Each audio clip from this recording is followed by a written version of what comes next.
Perdón, nada. Sí, perdona. Precisamente en el libro, una de las cosas que más me sorprendió, y como estamos hablando de de cómo inició usted en este camino, una de las cosas que dice es que usted mismo cayó durante un tiempo en la trampa de hablar de Hispanoamérica como Latinoamérica.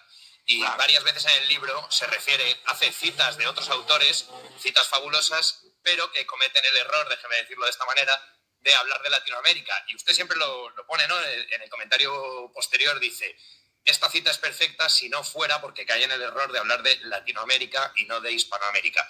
Claro. Que además es una trampa planteada por el imperialismo francés. Entonces, a mí antes de entrar en materia sí me gustaría que nos explique bien esto, por qué debemos hablar de Hispanoamérica y no de Latinoamérica, y cuál es esa trampa que nos tendió el imperialismo francés para que usemos ese término.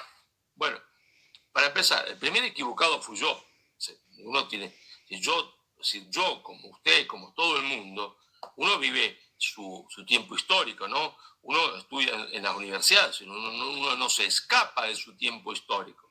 Y yo fui, como muchos, ¿está?, un subordinado ideológico, un colonizado mentalmente por la universidad, porque nuestras universidades, tanto en Hispanoamérica como en España, son el final de un largo proceso de colonización cultural de nuestros pueblos, de subordinación cultural de nuestros pueblos, que empieza en la escuela primaria y termina en la universidad. Por eso un gran filósofo argentino y teólogo que se llamó Leonardo Castellani decía una cosa contradictoria, contradictoria aparentemente, decía: gracias a Dios ese hombre no fue a la universidad.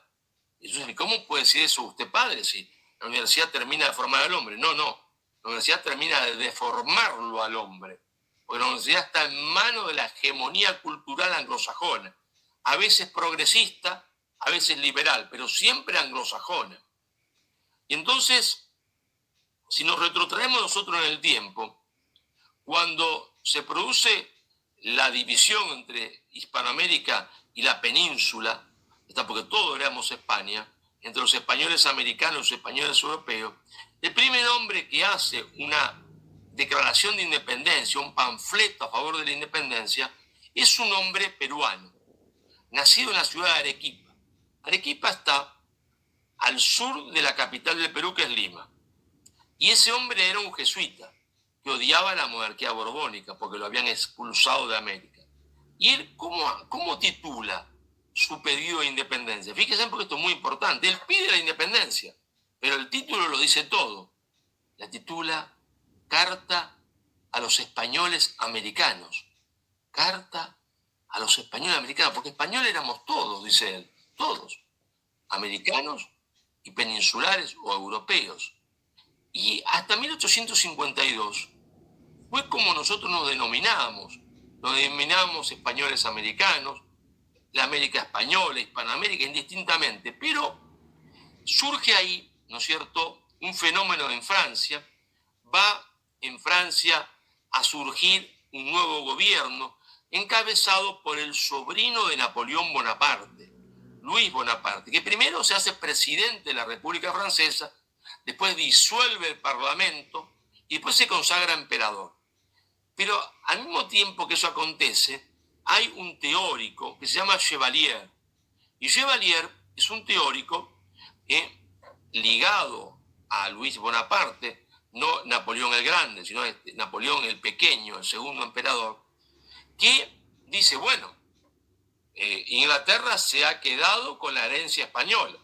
Nosotros no nos quedamos con nada. ¿Cómo puede ser que no nos hayamos robado nada? ¿Y qué tenemos que hacer para robarnos algo? Muy sencillo: hacerle olvidar a los hispanoamericanos de dónde vienen. Y para eso, ¿qué hay que hacer? Cambiarle su apellido. Pues si usted se llama, ¿no es cierto?, Javier, y yo le digo que en vez de Soria se llama, se entiende, González, usted dice: bueno, mi familia serán los González. No, mire, Javier, su familia son los Soria. Si yo le cambio Soria por González, usted está perdido. No sabe que son sus abuelos, está perdido. Entonces, los franceses con Chevalier empiezan a hablar de un mundo americano culturalmente latino, de una raza latina. Chevalier no inventa el término América Latina. El término América Latina lo va a inventar, ¿no es cierto?, un colombiano que se llama Torres Caicedo. Pero este Torres Caicedo era un hombre a sueldo de los franceses.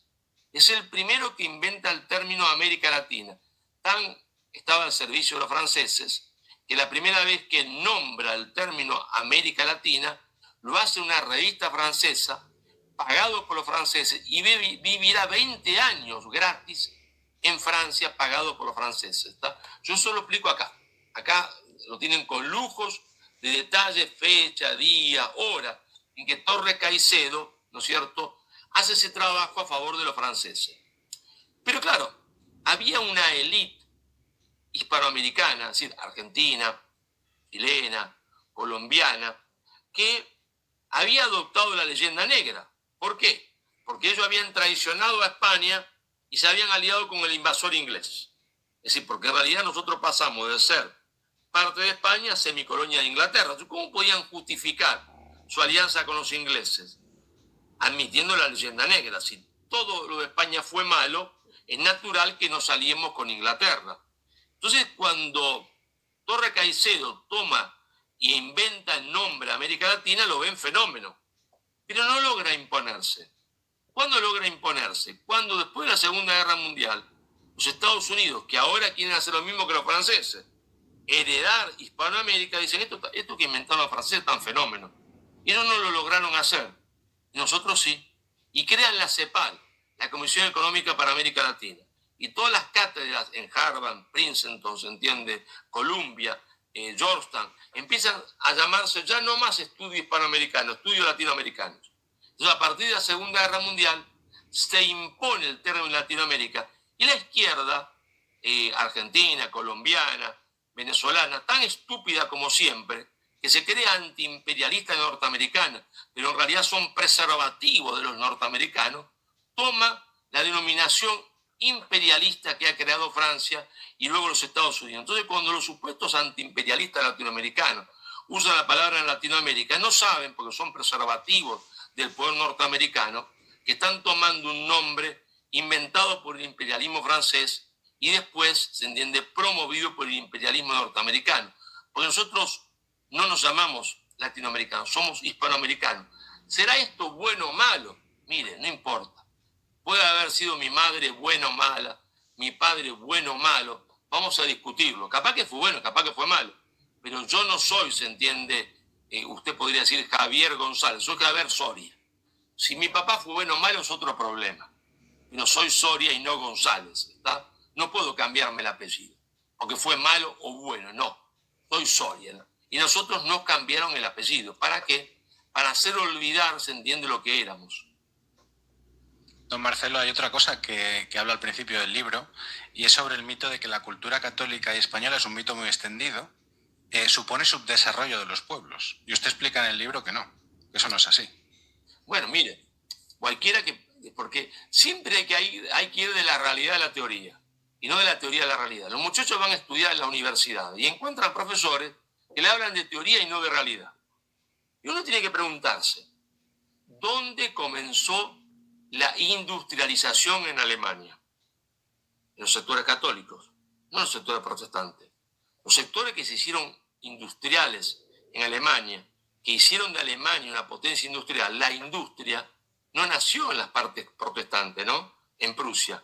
La industria nació en los sectores católicos. ¿Dónde está Mercedes-Benz? Cetro, ¿dónde está Javier Mercedes-Benz? En Baviera, en la parte católica. La industria alemana del acero, la industria alemana del carbón, de la automovilística, nace en los sectores, se entiende, católicos, no en los sectores protestantes, que fueron siempre agrícola-ganaderos. Los prusianos fueron siempre agrícola-ganaderos. La industria nació en los sectores católicos. Eso no tiene nada que ver, se entiende, el catolicismo y el protestantismo con la industrialización, y con políticas económicas. Y a nosotros se nos hizo creer que porque éramos católicos éramos subdesarrollados. Mire, escúcheme, los belgas, que fueron los primeros que se industrializaron en Europa, eran católicos, no protestantes. No tiene nada que ver una cosa con otra, es confundir pepino con aceituna. ¿Está? ¿Qué tiene que ver los pepinos con la aceituna? Alemania comprueba que la industria fue en los sectores católicos. Los protestantes no sabían hacer